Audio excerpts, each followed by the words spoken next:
Hello viewers, स्पर्धा या आपल्या यूट्यूब चॅनलमध्ये आपल्या सर्वांचं स्वागत आहे. हे आहेत बघा आपले प्राईम मिनिस्टर मोदीजी. हे आहेत बघा यूएसचे प्रेसिडेंट मिस्टर ट्रम्प. हे आहेत पाकिस्तानचे प्राईम मिनिस्टर शहबाज शरीफ. आणि हे आपल्या प्राईम मिनिस्टर मोदी यांचं स्टेटमेंट ऑपरेशन सिंदूरबाबत. ऑपरेशन सिंदूरबाबत मोदी साहेब रिपीटेडली म्हणत आहेत की भारत आणि पाकिस्तानची जी युद्धजन्य परिस्थिती निर्माण झाली होती त्यामध्ये या ट्रम्प साहेबांनी हस्तक्षेप केला नाही, कारण भारताची फॉरेन पॉलिसी स्वतंत्र आहे आणि तिच्यामध्ये कोणी हस्तक्षेप करू शकत नाही. परंतु चित्र काहीतरी वेगळं दिसत आहे, कारण जेव्हा जेव्हा मोदी साहेब असं म्हणत आहेत तेव्हा तेव्हा हे मिस्टर ट्रम्प मोदी साहेबाचं जे स्टेटमेंट आहे ते खोडून काढत आहेत. हे पाहिजे तुम्ही, India's Modi tells Trump there was no US mediation in Pakistan truce. आता हे BJP वाल्यांनी मोदी साहेबांना किदा तरी असे स्टेटमेंट दिलेलं आहे, परंतु ट्रम्प पण काही कमी नाही.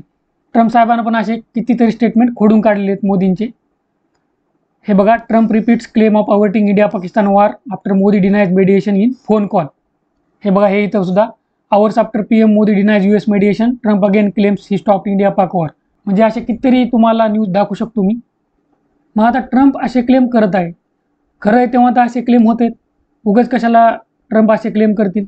बरोबर आहे ना? नाहीतर मग ट्रम्पने उगे असे क्लेम केले असते तर मग ट्रम्पच्या विरोधात आपल्या भारताने काहीतरी प्रोपगंडा चालवला असता ना. हे मोदी साहेबांनी BJP वाल्यांनी काहीतरी बोलले असते, परंतु हे ट्रम्प विरोधात काहीच बोलत नाहीत. हे कोणाविरोधात बोलत आहेत? हे बोलत आहेत काँग्रेस विरोधात, कारण यांना सॉफ्ट टार्गेट कोण आहे? काँग्रेस आहे.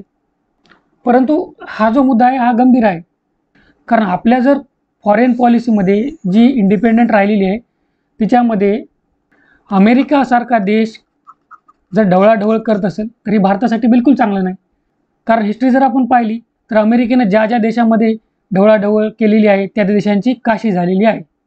आणि आपण आत्तापर्यंत हे जपत आलो होतो की आपण भारताच्या फॉरेन पॉलिसीमध्ये कोणालाच ढवळाढवळ करू दिली नव्हती. इंटरनॅशनल रिलेशन्स, आंतरराष्ट्रीय संबंध सांभाळणं इतकं काही सोपं नसतं.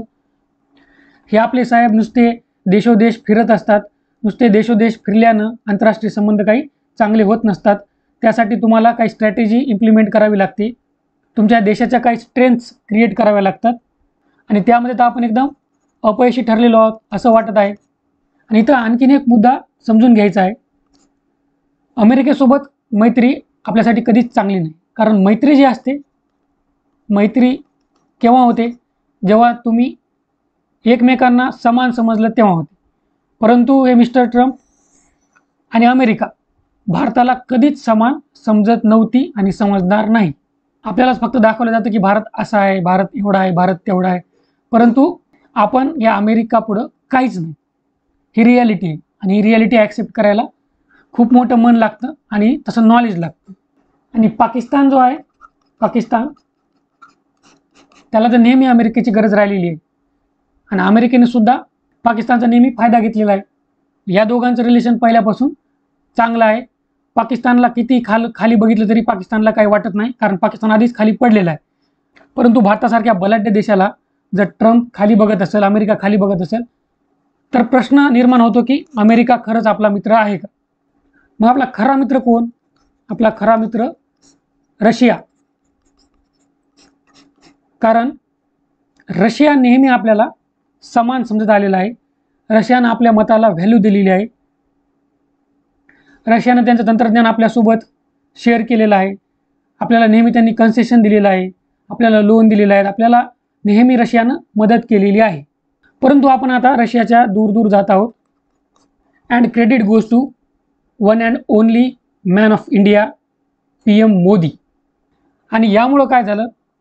चीन, ज्यासोबत आपले संबंध बिलकुल चांगले नाहीत, चीन आणि रशियाचे संबंध चांगले होत आहेत, आणि आपल्याला रशियासारख्या मित्राचा लॉस होणे हे बिलकुल परवडणारं नाही. मग आता तुम्हीच विचार करायचा आहे, आपली जी फॉरेन पॉलिसी आहे ती कोणत्या दिशेला जात आहे? आपल्याला जे चित्र दाखवलं जात आहे आंतरराष्ट्रीय संबंधाबाबत ते खरं आहे का? भारत आपल्याला जेवढा स्ट्रॉंग देश दाखवला जातो तेवढा स्ट्रॉंग खरंच भारत देश आहे का? आता या सर्व गोष्टींचा विचार तुम्हीच करा. आशा करतो या व्हिडिओमध्ये तुम्हाला फायदा होईल. All the best. थँक्यू.